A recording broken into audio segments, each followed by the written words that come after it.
I want to talk today about how I found Dimitri the night he killed himself. Dimitri had a court case where he was being tried for drink driving. He had absolutely totaled 2 cars. He had agoraphobia, meaning he couldn't leave the house. He had severe panic, anxiety, and often psychosis. He was under a psychiatrist and a mental health team and was fed antipsychotics until they came out of his ears. The only way that he could leave the house was if he was drunk. And over the last year, he had become an alcoholic. He was drunk all the time. So he couldn't leave the house with his agoraphobia to go to court. The only way he could do that was to be drunk, and he couldn't go to court drunk.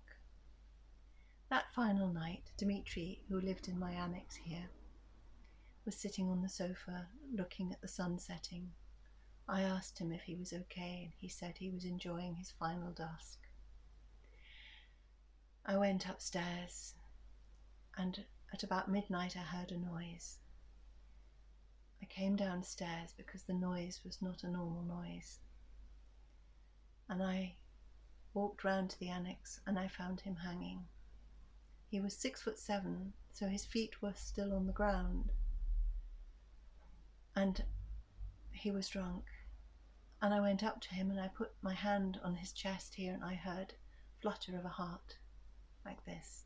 I thought, he's still alive. So I ran inside, I got scissors, and I cut the rope. And in between the time it took him to fall from here to the ground, a whoosh of air went out of him, and he was dead before he reached the bottom, and I knew he'd gone. Of course, the ambulance asked me to do, I can't remember, the chest compressions, which I did, but I knew he was dead. The ambulance crew tried to revive him for an hour, but I knew he was dead. And eventually, they turned off all the machines, and I held his hand while they did that, but I knew he was dead. And that's how he died. Dimitri, I think, had checked out of his body long before he tried this hanging. I think Dimitri felt that the world couldn't hold a place for him anymore. And I think that maybe a month before the trial was due, he checked out. He became more and more drunk. He became more and more paranoid. He became more and more different. And I understand why he died. I absolutely understand why he believed this was the way for him. I was there at the beginning for his birth, and I was there right at the end. In fact, I cut the cord when you think about it. So there's a strange comfort in this, that I was actually there for him while he died, even though it was between me cutting the rope that was hanging him and him hitting the pavement below. Dimitri was my friend, and I miss him. And yet, his time on earth is over.